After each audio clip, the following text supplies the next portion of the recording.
Will the United States survive another 100 years? In an age of superpower fatigue, mass polarization, social degradation, and declining faith in the political systems which hold the country together, many believe that the United States is on course for collapse within many of our lifetimes.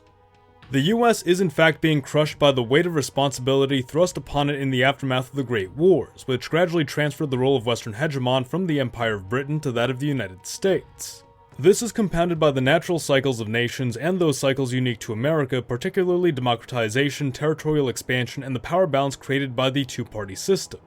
The United States, had it been a fully developed state, perhaps with an overseas empire like those of Europe, say Britain, France, Germany, etc., could have adopted the role of a global superpower and not face the same issues it faces today. The United States, had it never become a global superpower and simply remained a developing regional power like China or Iran, could have continued along and once again not face the same issues it faces today. Hello audience, Mr. Z here with another video for you. If you're new to the channel, welcome. We have videos like this every week, so be sure to subscribe and stay tuned. Before we go any further, I'd like to take a moment to thank everyone who's donated to us on Patreon, Utreon, and right here on YouTube through channel memberships. Your donations really go a long way to keeping this channel going, and by donating to us across any of these platforms, you'll get access to some great perks including physical merch, a custom designed flag wallpaper, and access to an exclusive members-only Discord server where you can enter your scenarios for a chance to have them made into full videos.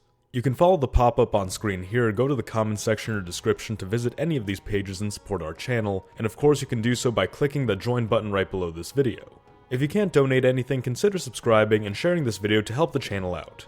Now, back to the video. What sets the global level policies of Britain and America apart, and for that matter the hypothetical global level policies of France or Germany, is that for those countries there was always a clear separation between how things were governed at home and how things were governed abroad.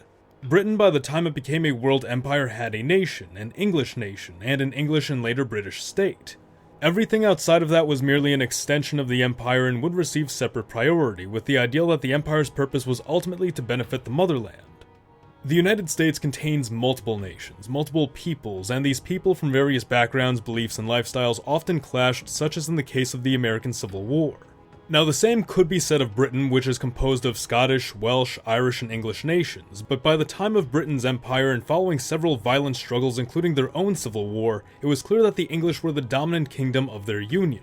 Like Britain and England, the United States in the aftermath of the American Civil War had established that the populations of the North were, for the sake of analogy, the dominant kingdom of their union, seeing the South remain a defined political force for decades despite reintegration.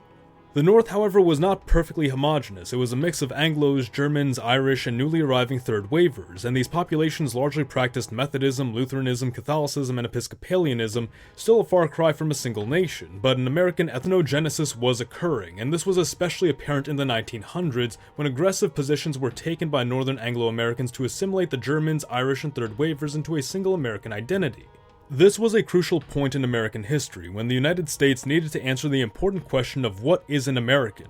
The country was truly still discovering itself, but before it had a chance to, it was thrust into the global scene with World War I. Americans of this background calling to support one side of the war, Americans of that background calling to support the other side. In the aftermath of the conflict, the United States hunkered down, returned to an internal focus under the administrations of Harding and Coolidge, heavily restricted immigration, and again tried to define the American identity. But it wouldn't be long before crisis hit with the Great Depression and soon after World War II. The United States emerging from the conflict as a global superpower and yet without a consolidated national identity, seeing it fracture more and more decade by decade. Now, Russia, China, and India are all countries which, like the United States, are massive land empires that house several different people groups. But when someone says Russian, the image that comes to mind probably isn't a Turkmen or a Tatar. It's Ivan from Moscow in his Ushanka hat and tracksuit. When someone says Chinese, the first thing that comes to mind probably isn't a Tibetan or a Manchu, it's a Han Chinese person. When someone says American, what does that mean? Maybe it's a Southerner, and they would certainly agree that they're the real Americans. Maybe it's a New Englander. They'd probably argue they're more American than the Southerners because they never tried to secede. Maybe it's a German American, after all they're the largest ethnic group in the country. Or maybe it's the Hispanic Americans who would argue that the land belonged to their native ancestors long before the Europeans arrived. The point is that America never consolidated a national identity, and without a national identity, it was wholly unprepared to assume global responsibilities. How could America expect to understand the needs of other countries if it did not understand even itself? and in assuming global responsibility, it neglected domestic needs, allowing national divides to grow further and further. The reason the United States feels so divided and fractured today is because even despite revolutions in communication and transportation, the American identities have lost more and more of their cohesion, all the while populations from all over the world have arrived since then and in unprecedented numbers. Had the United States been given time to define its national identity and matured as a nation, it would have been able to take on the superpower role without facing these stressors. The United States was in the process of sewing together a tapestry, and before it even had a chance to complete it, dropped upon it the weight of the world, and now it's tearing at the seams. Just as Burgundy failed to consolidate a national identity before taking on greater challenges, so too has the United States placed itself in this precarious position. Left alone, the United States was already on course to continue along a path of political democratization and liberalization, but also gradual centralization of federal authority. In a country with a consolidated national identity and a domestic focus, this path would have kept the United States fairly stable. In fact, it would have reinforced the newly emerging identity, as the population could more thoroughly pass through policy that favored the majority and would have had the federal power to enforce it. As we discussed in this video here and in the whole 7 Ages of America series, the two-party system has allowed for the emergence of eras in which one party or one ideology dominate national politics, from federalism to Jeffersonianism to Jacksonianism, republicanism, progressivism, and so on. While prior to the Civil War, the dominant ideology had manifested in the form of distinct political parties, by the 1900s this was no longer the case, and both parties came to be dominated by varying factions of near-identical ideologies. Whether Republican or Democratic, progressivism was what ruled until it evolved into the New Deal, with New Dealers in both parties filling Congress, the courts, and the executive office until this ideology was succeeded by neoconservatism and neoliberalism. And as the ideology evolved, it placed greater and greater emphasis upon foreign policy at the expense of domestic policy, and fueled increased dissatisfaction with the political system from the average citizen, who now feels that neither party actually fixes the country's problems, and naturally this leads to a questioning of the system itself. Progressivism lost favor with the public because of the First Great War. The New Dealers in great part but not exclusively lost favor with the public because of the Vietnam War. And now neoliberalism and neoconservatism are losing favor because of incessant policing missions across the globe for the sake of protecting democracy, while conditions back home grow worse by the day. The reason the political system feels so broken, why so many Americans feel that their votes don't matter, is because the system has ceased prioritizing the well-being of the American citizens. Only having 2 political parties with overlapping ideologies would not bother the American public as much as it does today if those 2 options actually took real action to improve the quality of life for Americans, instead of being options to invade this country over that country.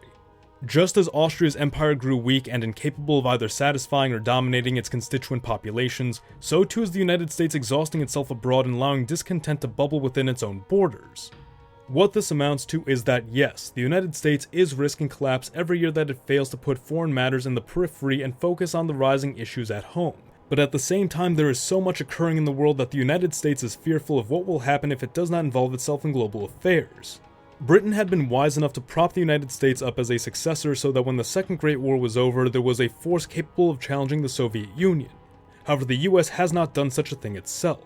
The US has certainly propped up regional powers like Israel as checks in certain parts of the world, but countries like Japan, Taiwan, and South Korea are no match for aspiring superpowers like China.